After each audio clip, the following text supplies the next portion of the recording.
আসসালামু আলাইকুম প্রিয় দর্শক সকলকে স্বাগত জানাই আজকের শরণার্থী আপডেটের নতুন ভিডিওতে। আপনি এই ভিডিওটি কোন দেশ থেকে দেখছেন ভিডিওতে কমেন্টস করে জানিয়ে দিন এবং আমাদের সাথে প্রতিদিন যুক্ত থাকুন শরণার্থীদের গুরুত্বপূর্ণ তথ্য ইনফরমেশনগুলো বুঝে নিতে। আপনি আমাদের ইউটিউব চ্যানেলটি সাবস্ক্রাইব করে রাখুন, ফেসবুক পেজটি লাইক ফলো করে রাখুন। প্রতিদিনের ইনফরমেশনগুলো প্রতিদিন দেখতে পাবেন। আপনাদের সকলের প্রতি অনুরোধ করব, আপনাদের আপনজন যখন ইতালিতে পৌঁছায় তখন অবশ্যই ভিডিওতে কমেন্টস করবেন এবং আপনার আপনজনকে আপনি খুঁজে পাচ্ছেন না এটিও কমেন্টস করে জানাতে পারেন এবং সর্বশেষ আপনার আপনজন আপনার সাথে কথা বলেছিল কি তথ্য দিয়েছে তাও জানাতে পারেন। কারণ অভিবাসীদের তথ্য ইনফরমেশন খুব সহজে সংগ্রহ করা যায় না। আন্তর্জাতিক প্রিন্ট এবং ইলেকট্রনিক্স মিডিয়ায় খুব একটা প্রচার হয় না। এনজিও সংস্থা বা অলাভজনক প্রতিষ্ঠানগুলো যে তথ্যগুলো প্রচার করে আমরা শুধু সেই ইনফরমেশনগুলো আপনাদেরকে দিতে পারি, কিন্তু এর বাইরেও বহু ঘটনা থেকে যায়। আপনার কমেন্টস সেই ঘটনাগুলো অনেককেই জানতে সহযোগিতা করবে। রেডিও টেকনোলজির সর্বশেষ তথ্য অনুযায়ী লিবিয়া থেকে ছেড়ে আসা 40 জন শরণার্থী নিয়ে একটি নৌকা বিপদে পড়েছে। নৌকায় থাকা অভিবাসীরা অ্যালার্ম ফোনকে জানিয়েছে তাদের নৌকার ইঞ্জিন নষ্ট হয়ে গেছে।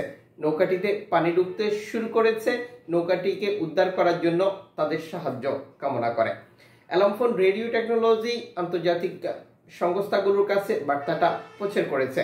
এখন পর্যন্ত নিশ্চিত করতে পারেনি এই বিপদগ্রস্ত নৌকাটিকে কেউ উদ্ধার করেছে কিনা। অ্যালার্ম ফোনের তথ্য অনুযায়ী এটি লিবিয়া থেকে ছেড়ে আসা। আপনারা জানেন যে লিবিয়া থেকে ছেড়ে আসা প্রতিটি নৌকাতেই বাংলাদেশি অভিবাসী থাকে। আপনি আপনার অবস্থান থেকে এই বিপদগ্রস্ত নৌকাটির জন্য প্রার্থনা করুন। তিউনিসিয়ার বর্তমান পরিস্থিতির ব্যাপারে আমরা প্রতিদিনই আপনাদেরকে তথ্য দিয়ে যাচ্ছি। তিউনিসিয়ার বিভিন্ন স্থান থেকে অভিবাসীদেরকে আটক করে জোর করে সাহারা মরুভূমিতে রেখে আসা হচ্ছে। এ নিয়ে একটি এনজিও সংস্থা একটি প্রতিবেদন প্রকাশ করেছে, যেখানে দেখিয়েছে মরুভূমিতে উত্তপ্ত আবহাওয়ার মধ্যে কিভাবে অভিবাসীরা খালি গায়ে বা বিভিন্ন স্থানে বসে আছে, শুয়ে আছে। এই পরিস্থিতিতে তাদের জীবন হুমকির মুখে রয়েছে। এনজিও সংস্থাগুলো বারবার তিউনিসিয়ার এই পরিস্থিতির জন্য তাদের সরকারকে সতর্ক করছে। যদিও আপনারা জানেন যে বর্তমানে তিউনিসিয়ার সরকার ইউরোপ ইউনিয়ন এবং ইতালির কাছে বিক্রি হয়ে গেছে। তারা যেভাবে বলছে সেভাবেই কার্যক্রম পরিচালনা করছে। এরই মধ্যে তিউনিসিয়ার রাজনৈতিক অস্থিরতা, অর্থনৈতিক মন্দা এই দেশটি অকার্যকর একটি দেশে পরিণত হয়েছে, তা প্রতিদিনই দেখতে পাচ্ছেন।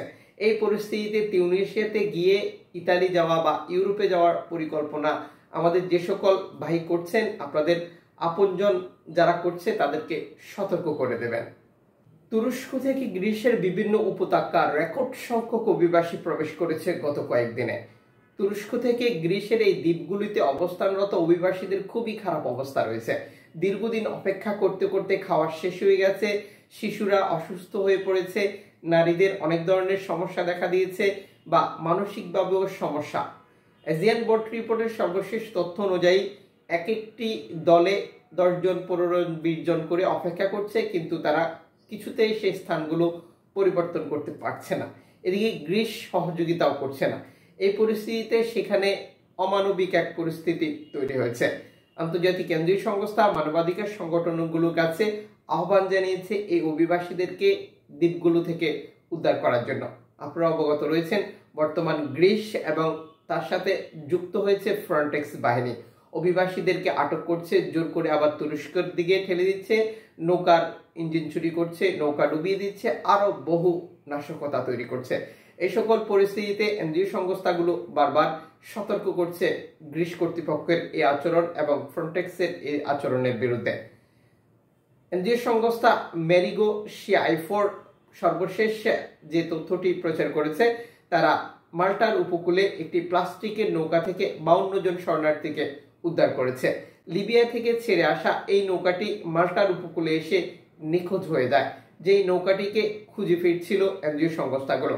এই নৌকাটির খবর এর আগে অ্যালার্ম ফোন রেডিও টেকনোলজি দিয়েছিল। নৌকাটি যখন বিপদে পড়ে তখন তারা আহ্বান জানিয়েছিল অ্যালার্ম ফোনের কাছে। অ্যালার্ম ফোনের সেই বার্তা ইতালি কর্তৃপক্ষ এবং শিয়াইফোর, মেরিগো বা এনজিও সংস্থাগুলোর কাছে পাঠানো হয়েছিল। পরিশেষে এই বিপদগ্রস্ত নৌকা থেকে 52 জন শরণার্থীকে উদ্ধার করেছে। এই এনজিও সংস্থাগুলোর জন্য একটি ধন্যবাদ লিখুন। ইতালির একটি শহর ক্যালেব্রিয়া, এই ক্যালেব্রিয়াতে আবারও অভিবাসী আসা শুরু করেছে। এর আগের ইনফরমেশনে আমরা আপনাদেরকে তথ্য দিয়েছিলাম 6 মাস পরে প্রথম একটি নৌকা প্রবেশ করেছিল। ক্যালেব্রিয়াতে আরও একটি নৌকা প্রবেশের রিপোর্ট প্রকাশ করেছে কর্তৃপক্ষ। গতকাল 21 তারিখ মঙ্গলবার 48 জন অভিবাসী নিয়ে একটি নৌকা ক্যালেব্রিয়াতে প্রবেশ করে। তখন রিসিভ করেছে 48 জন শরণার্থী নিয়ে এই অভিবাসীরা প্রবেশ করেছে।